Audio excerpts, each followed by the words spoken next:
Hello food lovers, ಬೇಗನೆ weight loss ಆಗಲಿಕ್ಕೆ ತುಂಬ ಆರೋಗ್ಯಕರವಾದ ಮತ್ತು ಈಸಿ ರೆಸಿಪಿನ ನಾನಿವತ್ತು ನಿಮಗೆ ತೋರಿಸ್ಕೊಡ್ತೀನಿ. ಮತ್ತಷ್ಟು ಹೆಲ್ದಿ ರೆಸಿಪೀಸ್ಗಾಗಿ ನಮ್ಮ ಚಾನಲ್ನ ಸಬ್ಸ್ಕ್ರೈಬ್ ಮಾಡ್ಕೊಳ್ಳಿ. ನಾನು ನಿಮ್ಮ Lakshmi. Welcome to Lakshmi recipes.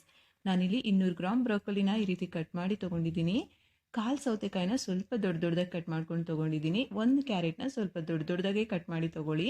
ಒಂದು ಟೊಮೊಟೊನೂ ಅಷ್ಟೇ ಸ್ವಲ್ಪ ದೊಡ್ಡದಾಗಿ ಕಟ್ ಮಾಡ್ಕೊಳ್ಳಿ. ಒಂದು ಈರುಳ್ಳಿನ ಈ ರೀತಿ ಸ್ಲೈಸಸ್ ಆಗಿ ಕಟ್ ಮಾಡಿ ತೊಗೊಂಡಿದ್ದೀನಿ.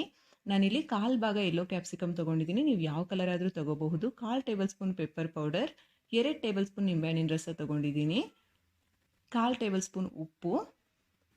ಇವಾಗ ತಯಾರಿ ವಿಧಾನ ನೋಡೋಣ. ಒಂದು ಬೌಲ್ ತೊಗೊಂಡು ಇದಕ್ಕೆ ಬ್ರೋಕೊಲಿ, ಹಾಗೆ ಕ್ಯಾಪ್ಸಿಕಮ್ಮು, ಕ್ಯಾರೆಟು, ಸೌತೆಕಾಯಿ, ಹಾಗೆ ಈರುಳ್ಳಿ, ಟೊಮೊಟೊ,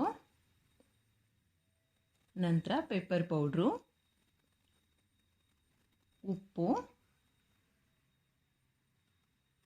ಹಾಗೆ ನಿಂಬೆಹಣ್ಣಿನ ರಸ ಕೂಡ ಹಾಕ್ಕೊಂಡು ಈ ತರಕಾರಿಗೆ ಉಪ್ಪು, ಹುಳಿ, ಖಾರ ಚೆನ್ನಾಗಿ ಹೊಂದ್ಕೋಬೇಕು. ಆ ರೀತಿ ಒಂದ್ಸಲ ಚೆನ್ನಾಗಿ ಕಲಿಸಿದ್ರೆ ಅಂದರೆ ಮುಗೀತು, ನಿಮಗೆ ತುಂಬ ಹೆಲ್ದಿ ರೆಸಿಪಿ ರೆಡಿ ಆಗಿಬಿಡುತ್ತೆ. ವೀಕ್ಷಕರೇ, ಇದು ನಿಮಗೆ ವೆಯ್ಟ್ ಲಾಸಿಗೆ ಒಂದೇ ಅಲ್ಲ, ನಿಮ್ಮ ಹಾರ್ಟ್ಗೆ, ಸ್ಕಿನ್ಗೆ, ಲಿವರ್ಗೆ ತುಂಬ ಒಳ್ಳೆಯದು. ಜೊತೆಗೆ ನಿಮ್ಮ ಶುಗರ್ ಲೆವೆಲ್ನ ಕಂಟ್ರೋಲಲ್ಲಿಡುತ್ತೆ, ಇಮ್ಯುನಿಟಿ ಪವರ್ನ ಬೂಸ್ಟ್ ಮಾಡುತ್ತೆ, ನಿಮ್ಮ ಆರೋಗ್ಯಕ್ಕೆ ತುಂಬ ಹೆಲ್ಪ್ ಮಾಡುತ್ತೆ. ಖಂಡಿತ ಟ್ರೈ ಮಾಡಿ, ನಿಮಗೆ ಇಷ್ಟ ಆಗುತ್ತೆ. ವಿಡಿಯೋನ ಲೈಕ್ ಮಾಡಿ, ಕಾಮೆಂಟ್ ಮಾಡಿ, ಸಬ್ಸ್ಕ್ರೈಬ್ ಮಾಡ್ಕೊಳ್ಳೋದು ಮಾತ್ರ ಮರ್ತೋಗ್ಬೇಡಿ. Thank you for watching.